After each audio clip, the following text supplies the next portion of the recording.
আমাদের সমাজে অনেক মানুষ মনে করে যাকাত রমজান মাসে দিতে হয়। এটা এ অর্থে ভুল যে রমজান মাসেই শুধু যাকাত দিতে হয় বা যাকাত আদায়ের মাস রমজান মাস, এরকমটি মনে করলে সেটা সঠিক নয়, এটা ভুল। তবে হ্যাঁ, রমজান মাসেও যাকাত আদায় করা যায়। যাকাতের সম্পর্ক হলো একজন ব্যক্তির যাকাত বর্ষের সাথে।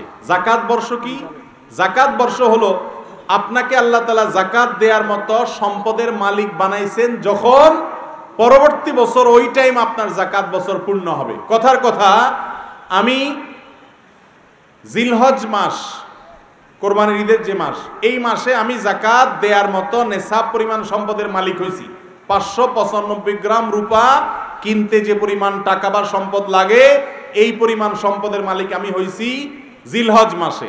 তাহলে পরবর্তী বছর জিলহজ মাসের একবারে শুরুতে, অর্থাৎ এই বছর শেষে পরবর্তী বছর জিলকদের শেষ হওয়া মানে জিলকদ শুরু শেষ হয়ে জিলহজ শুরু হওয়া মানে আমার যাকাতের অর্থ বছর কমপ্লিট হওয়া। তাহলে আমি পরবর্তী বছর ওই টাইমে যাকাতের হিসাব করব।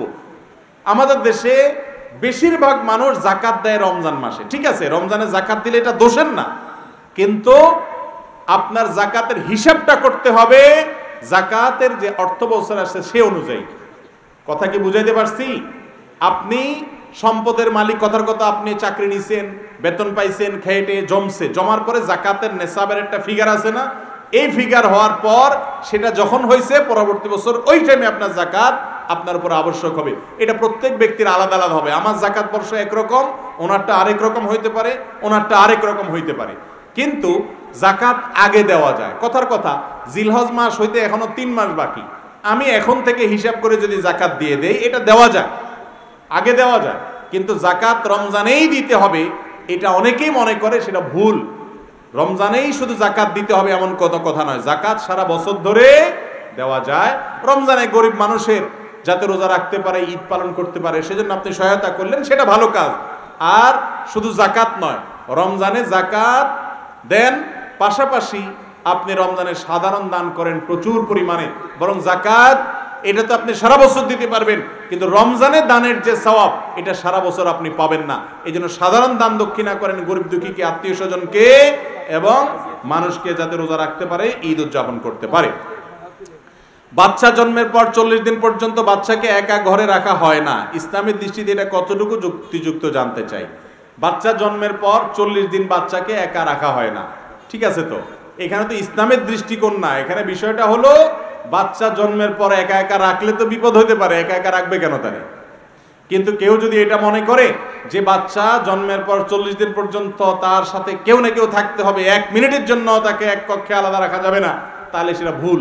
এ কথা কোরআন হাদিসে কোথাও নাই, এটা কুসংস্কার। কথা কি বুঝাতে পারছি? বাকি এমনি বাচ্চার যাতে কোনো বিপদ না হয়, তার জন্য অসুবিধা না হয়, সেই জন্য তার আশেপাশে কেউ না কেউ থাকা, এটা তো ঠিক আছে। এটার সাথে সাধারণ বিবেকের প্রশ্ন জড়িত, ইসলাম নয়, ইসলামের বিষয় না এটা। আমরা বাচ্চার সেফটির জন্য, নিরাপত্তার জন্য তার আশেপাশে তার দাদি, নানি, দাদা, খালা বা ফুফু, মা, বাবা, কেউ না কেউকে রাখার চেষ্টা করি। বাকি কেউ না কেউ থাকতেই হবে, 1 সেকেন্ডের জন্য সরা যাবে না 40 দিন পর্যন্ত, এমন কোনো কথা কোরআন হাদিসে নাই। এরপরে প্রশ্ন হলো, আমি কি আমার বড় ভাইকে যাকাতের টাকা দিতে পারবো কিনা যদি তিনি ঋণগ্রস্ত বা অভাবী হয়ে থাকেন? উত্তর হলো পারবেন। বড় ভাই, বড় বোন, বোনের ছেলে মেয়ে, ভাইয়ের ছেলে মেয়ে, তারা যদি বড় হয় এবং তাদের মতো তাদের সংসার তারা চালাচ্ছে, কিন্তু তারা গরিব অভাবী, যাকাত খাওয়ার মতো যদি হয়, তাদের যে উপার্জন আছে তা দিয়ে তাদের সংসার চলে না, কষ্ট হয়, তাহলে আপনি ভাই হিসাবে আপন ভাইকে যাকাতের টাকা দিতে পারবেন। বরং তাদেরকে বেশি দেওয়া উচিত অন্যদের চাইতে, কারণ তারা রক্ত সম্পর্কীয় আত্মীয়। কথা কি বুঝাতে পারছি? তবে আপনি বড় ভাই, আপনার বাবা মারা গেছেন, ছোট ভাই আছে বেঁচে, তাকে আপনি যাকাতের টাকা দিতে পারবেন না, কারণ ছোট ভাইয়ের দায়িত্ব তখন আপনার উপরে, আপনি তখন লালন পালন করতে হবে তাকে। যাকাতের টাকা দিতে পারবেন, ভাই বড়, তার সংসার আছে আলাদা বা প্রাপ্তবয়স্ক হয়ে গেছে, আপনি তাকে যাকাতের টাকা দিতে পারবেন যদি সে অভাবী হয়, হকদার হয় যাকাতের। যাকাত ওই ব্যক্তিদের উপর আবশ্যক যাদের কাছে 52 ভরি বা 52 তোলা রূপা কেনার টাকা আছে। অন্য অর্থে বলতে পারেন 595 গ্রাম রূপার যে বাজার মূল্য, কত হবে আমি জানি না, যে টাকা হবে ওই টাকা সমপরিমাণ টাকা যার কাছে আছে, 1 বছর যদি থাকে অথবা ব্যবসার মাল থাকে, তার উপরে যাকাত আবশ্যক হবে। আর যাকাত দিবেন, এটা প্রকাশ্যে দিতে পারেন, কিন্তু জাকাত কোনো শাই লুঙ্গি দিয়ে দিবেন না, জাকাত দিবেন নগদ টাকা দিয়ে, ফিতরা দিবেন খাদ্য দিয়ে, জাকাত দিবেন নগদ টাকা দিয়ে, আর আপনার ফসলের জাকাত দিবেন ফসল দিয়ে, যেটা যেভাবে আসছে এইভাবে দিবেন। জাকাতের নাম দিয়ে শাই লুঙ্গি দিয়ে আমাদের দেশে আছে না নাই?